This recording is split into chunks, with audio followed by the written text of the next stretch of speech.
Therefore, there is good reason to suspect.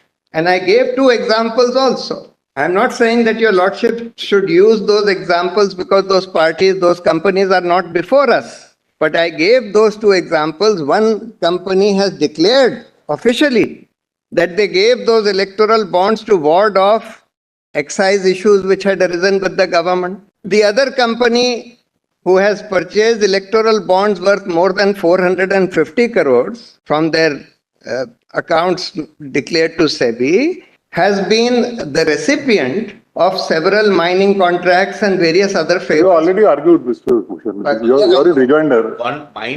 These are all auctions. Mining contract You're in the rejoinder now. Kickbacks. You participate in auctions. Don't re-argue your case. I'm not re-arguing. I'm just pointing out that that's my argument. Now, what is the government's response to that? So how do they answer this question that this defeats the citizens' right to information? One answer that they have given, I was coming step by step. One answer that they had given was that there was a competing interest of bringing down cash or bringing down unaccounted money into the donations and finances of political parties. I am just answering that issue. The other argument that they have made is that there is a right to privacy.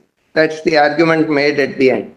Firstly, my lord, the right to privacy doesn't extend to companies. It's an individual human right. Even in Puttaswamy, your lordship have laid down that that's an individual's human right. It's not a right of a company. So therefore, so far as those amendments which have been made to the Income Tax Act, to the Companies Act, etc., which anonymize donations by companies to political parties and remove the requirement of declaring who you have donated to or where you have spent this money, that right cannot be invoked for companies. The right of privacy cannot be invoked for companies. And even otherwise, my lord, if let's assume that there are some individuals who are giving this money, the question is, can those individuals claim a right to privacy which overrides the right to information of citizens?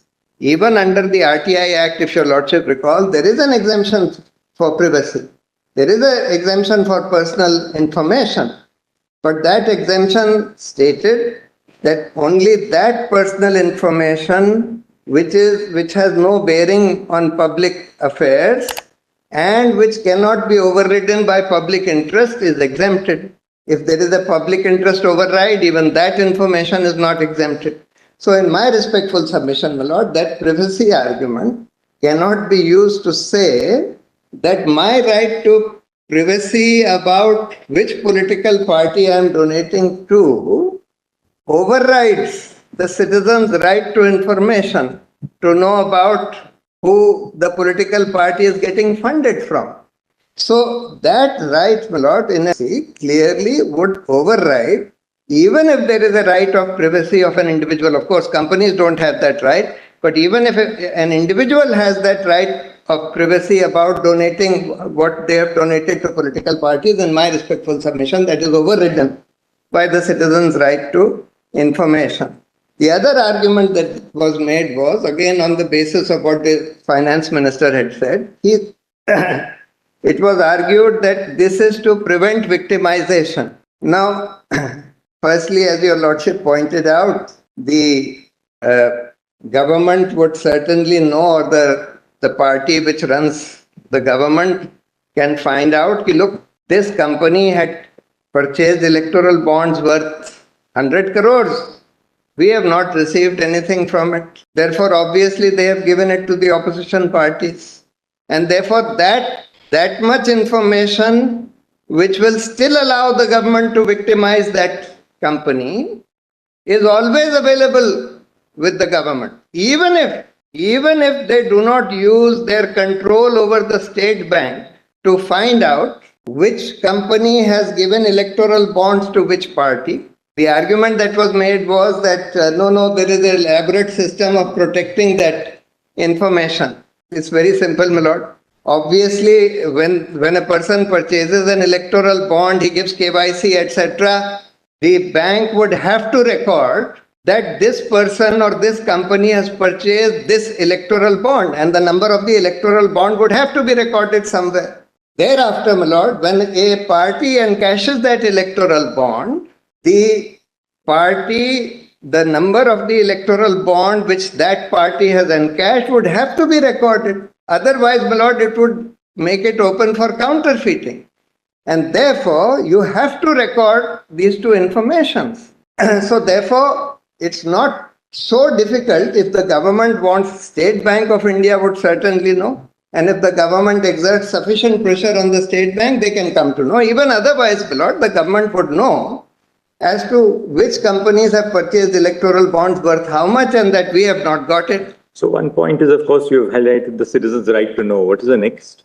Right to know that the sphere of the justification for victimization, etc., doesn't really apply. In fact, it's only the citizens who are being deprived of this information. Each political party would know, can know, and certainly the government can know. A citizen cannot, my lord, scan the...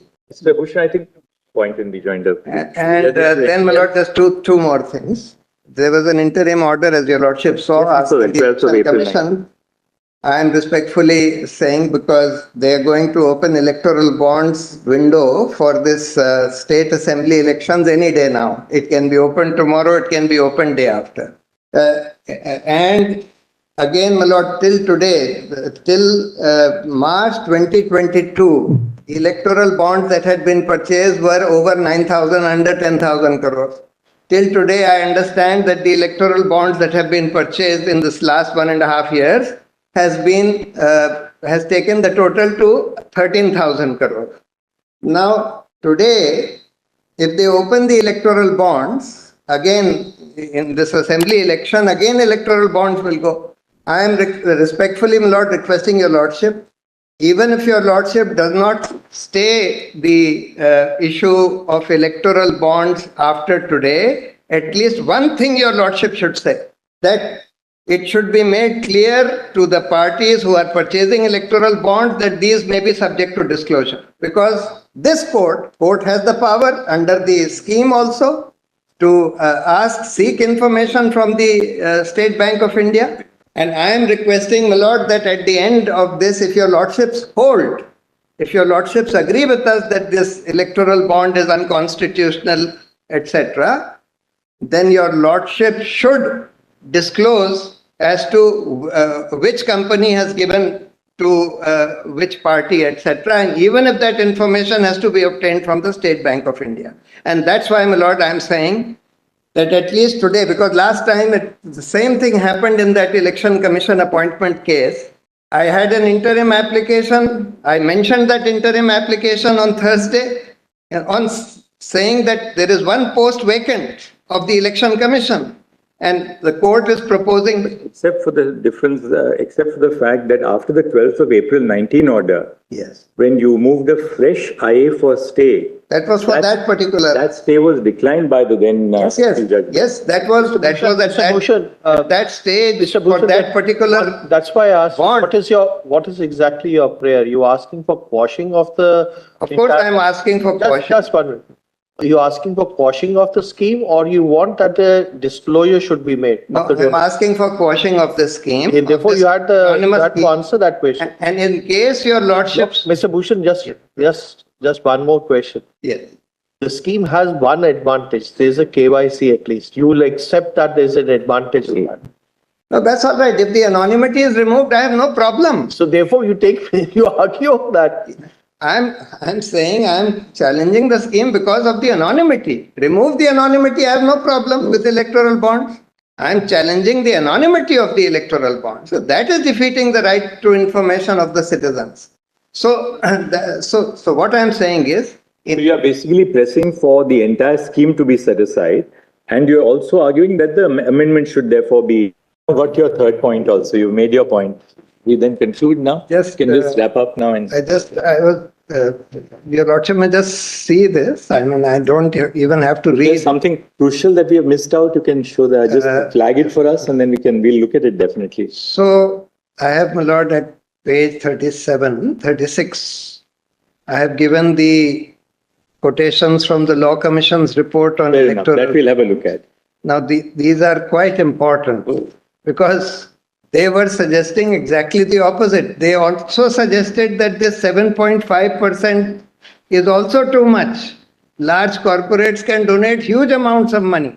And my lord, Brazil Supreme Court, which we have also mentioned, Brazil Supreme Court has banned para That may 73. have its own consequences in terms of source of collection of money. Pardon, Lord? That may have its own consequences because election funding is a major issue. It's not something very simple, Yes. complicated issue. So, Anyway, we have understood your. so what is happening as a result of this is, as it is, my lord, the reason why elections became a money game, which is mentioned in all these reports, whether it's Law Commission or the Constitution Review Committee or various judgments of this court, one of the reasons is, my lord, that we have first past the post in our system at two levels, when we vote for our candidate and then when we select the government. First past the post is that only that candidate who receives the highest number of votes, even if he gets only 30% vote, becomes the sole representative of that constituency.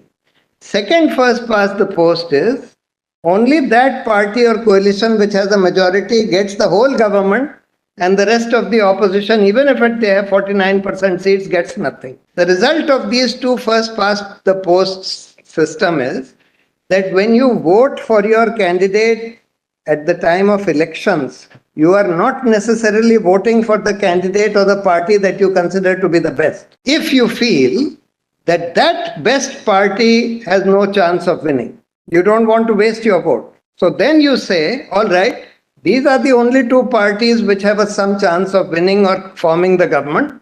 I will choose the least bad, in my perception, among these two parties. How is that relevant? Pardon, Lord? How is this argument relevant? Because... Are we going to change the constitution? No, I'm not saying that. I'm saying that the reason why elections have become a game of money is partly because of this first past the post system, because the perception as to which party has some chance of winning is formed on the basis of the visibility of the parties, and this is stated by the Election Commission very clearly, by the Law Commission very clearly in their report.